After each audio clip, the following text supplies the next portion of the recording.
मेरा नाम प्रदीप और मेरी पत्नी का नाम सुनीता है। मेरी पत्नी का संबंध उस जगह से है जहाँ अक्सर शरीफ लोग जाना पसंद नहीं करते। लेकिन इसका हरगिज ये मतलब नहीं कि मैं शरीफ आदमी नहीं हूँ। बस मैं दिल के हाथों मजबूर था। किसी को पाप की जिंदगी से निकाल कर इज्जत देना कौन सा पाप है। हुआ कुछ यूं था कि एक बार मेरे कुछ दोस्त मुझे जिद करके मुंबई की उन गलियों में ले गए जहाँ हुस्न ही हुस्न है। हर चौबारे से कोई ना कोई हसीना आपको देख रही थी, जैसे हर किसी को अदाएं दिखाकर अपनी तरफ खींच रही हो। मैं वहां गया तो अपने दोस्तों के कहने पर था, लेकिन जब सुनीता नाम की एक कोठे पर नाचने वाली मुझे शराब पेश करने आई तो मैं उसे देखकर दंग रह गया। मुझे यूं लगा जैसे आसमान से कोई परी उतर कर आ गई हो। मैं तो उसकी शराबी आंखों में डूब ही गया था।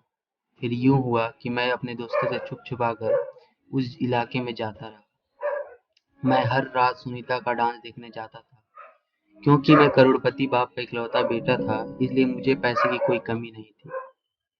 मैं हर रात सुनीता पर नोटों की बारिश कर देता था। उस कोटे की मालकिन सविता नाम की एक औरत थी जो मुझसे बहुत प्रभावित हो चुकी थी। एक दिन मैं दोपहर के 2 बजे कोठे पर चला गया और सविता से रिक्वेस्ट की कि मुझे सुनीता से मिलवा दे। मैंने सविता के सामने नोटों की गड्डी रखी तो मुस्कुराते हुए उसने कहा, मैं अभी आपकी मुलाकात सुनीता से करवा देती हूँ। थोड़ी देर बाद सुनीता वहां पर आ गई।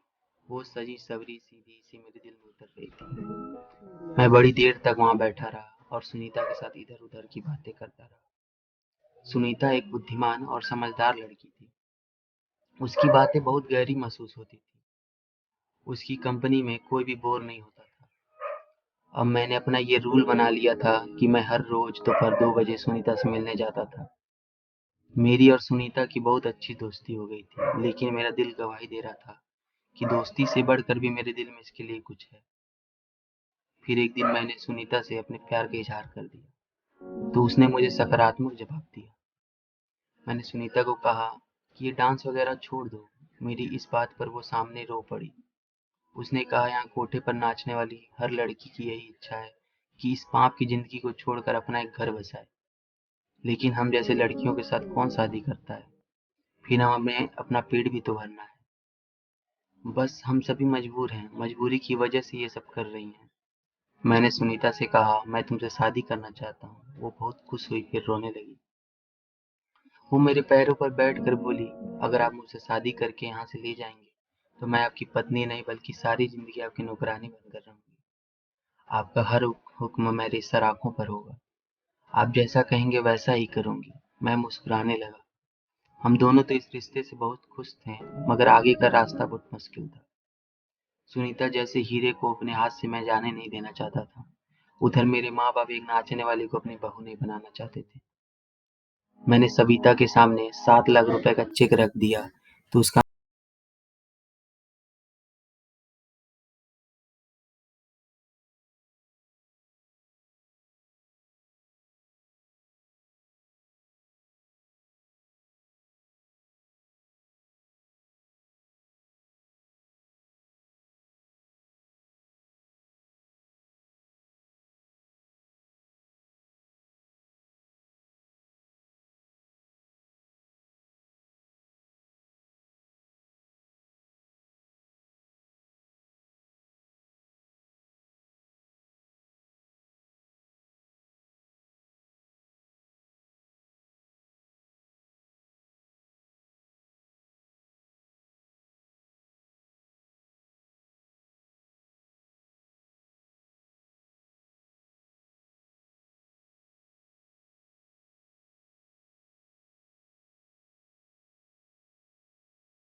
लौट आए।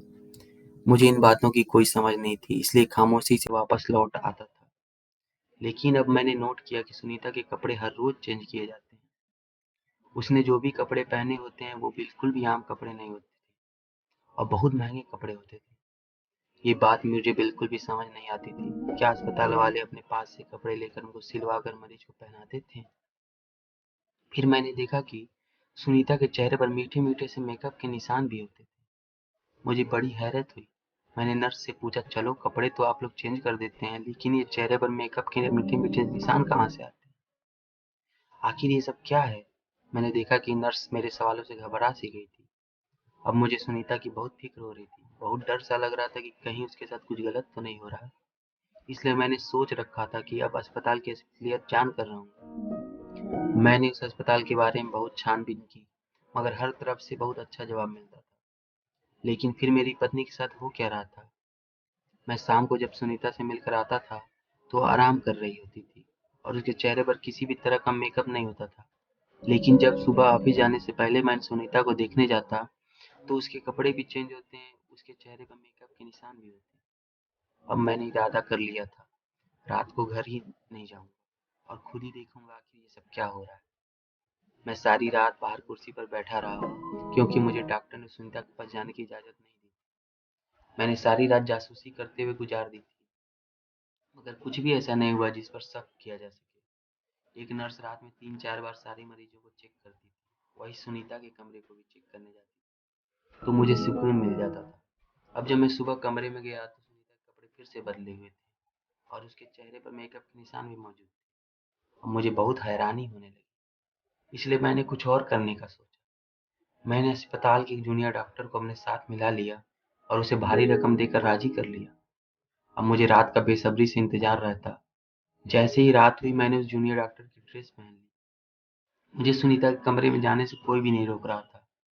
पहले तो मैंने जैसे ही सुनीता के कमरे की तरफ कदम बढ़ाया, एक नर्स दौड़ कर मेरे पास आई और मुझे अंदर जाने से रोकने लगी।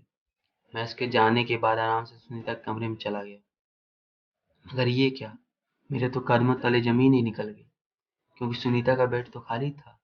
वहां तो सुनीता का नामो निशान भी नहीं था। मैं बहुत परेशान हो गया और सोचा कि आखिरकार सुनीता कहाँ जा सकती है। वैसे ही बाहर निकल आया। मैंने जूनियर डॉक्टरों के बारे में पूछा तो उसने मना कर दिया। मैं अपने चेहरे पर मास्क लगाकर उस नर्स के पास गया जो सुनीता के कमरे के बाहर चक्कर लगाती थी। मैंने उससे पूछा कि इस कमरे का मरीज कहाँ है, तो वो बोली जहाँ रोज जाती है वहां भी गई है। मुझे लगा कि मैं ज्यादा कुछ भी नहीं सुन पाऊंगा। मैंने धड़कते दिल के साथ उस नर्स से पूछा, आखिर वो कहाँ जाती है? तो नर्स मुस्कुराकर बोली, ज्यादा होशियार मत बनिए, आप भी तो सब कुछ जानते हैं, मुझे क्यों तंग कर रहे हैं?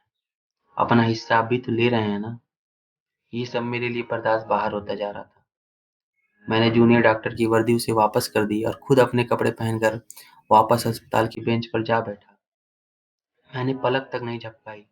मैं देखना चाहता था कि सुनीता आखिर जा कहाँ रही है और कहाँ से वापस आएगी। लेकिन सुबह के 9 बज गए पर वह अस्पताल नहीं है। एक नर्स मेरे पास से गुजरी तो मैंने उससे कहा, मैं अपनी पत्नी से मिलकर ऑफिस जाना चाहता हूँ। तो वो बोली, आप जाकर मिल लें, आपके पास 10 मिनट है। मैं इजाजत मिलते ही बड़ी तेजी से सुनीता कमरे में दाखिल हुआ। वो अपने बेड पर मौजूद थी। उसने आज फिर से कपड़े चेंज किए हुए थे और हर रोज की तरह उसके चेहरे पर मेकअप के निशान थे। अब मेरे समझ में सारा मामला आ चुका था। मुझे मालूम हो चुका था कि कोई भी सुनीता को रात में बिस्तर से अगवा करता है, वो उसके अस्पताल के पीछे के दरवाजे से लेकर जाता है। इसलिए मैंने यही फैसला किया था कि अब मैं अस्पताल के पिछले दरवाजे की निगरानी करूंगा। मैंने अस्पताल वालों के साथ चाल चलने की कोशिश की। मैं सुनीता के कमरे में गया, वहां मैं 10 मिनट से ज्यादा रुका था।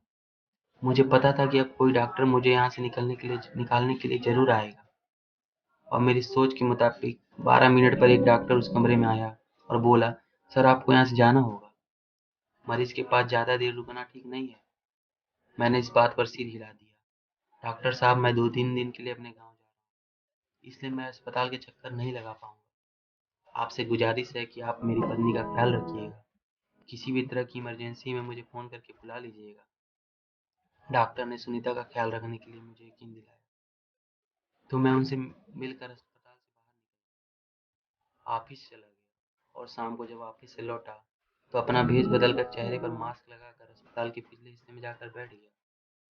मुझे थोड़ी देर गुजरी होगी जब मैंने कुछ ऐसा देखा जिसे देखकर मेरा दिल बैठ गया। सुनीता अपने कदमों पर अस्पताल से बाहर निकल कर आ रही थी और फिर वो एक बड़ी सी गाड़ी में बैठकर चली गई।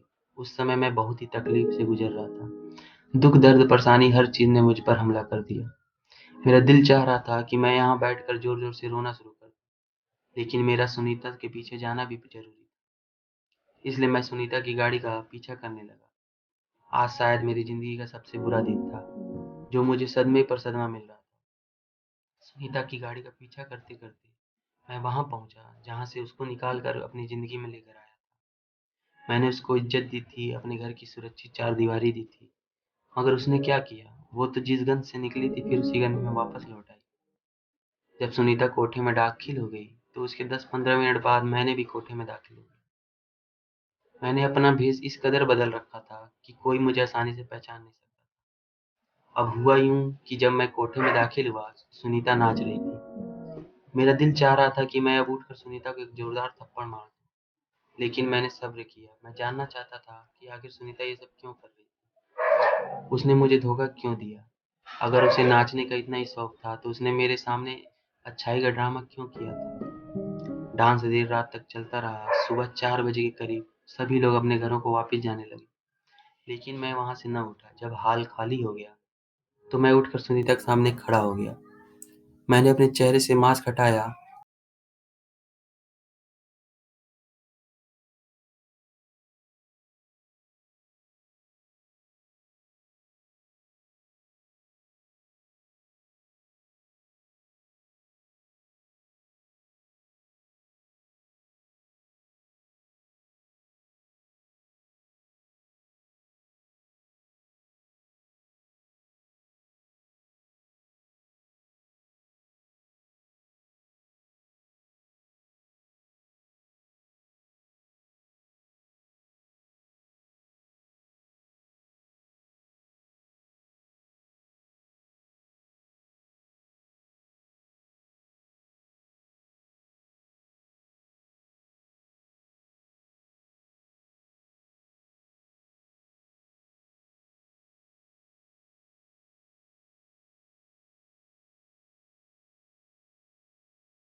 सुनीता और मेरी ज़िंदगी एक बार फिर से सही रास्ते पर आ गई थी। तो दोस्तों, ये थी हमारी आज की कहानी। आपका क्या कहना है इस कहानी के बारे में? कमेंट करके हमें ज़रूर बताएँ। वीडियो को लाइक कर दीजिए और इसी तरह की कहानियों को लगातार देखने के लिए चैनल को सब्सक्राइब कर लीजिए, ताकि आने वाली वीडियो का नोटिफ़िकेशन आपके पास तुरंत पहुँचे। मैं मिलता हूँ आपसे अगले वीडियो में, तब तक के लिए धन्यवाद।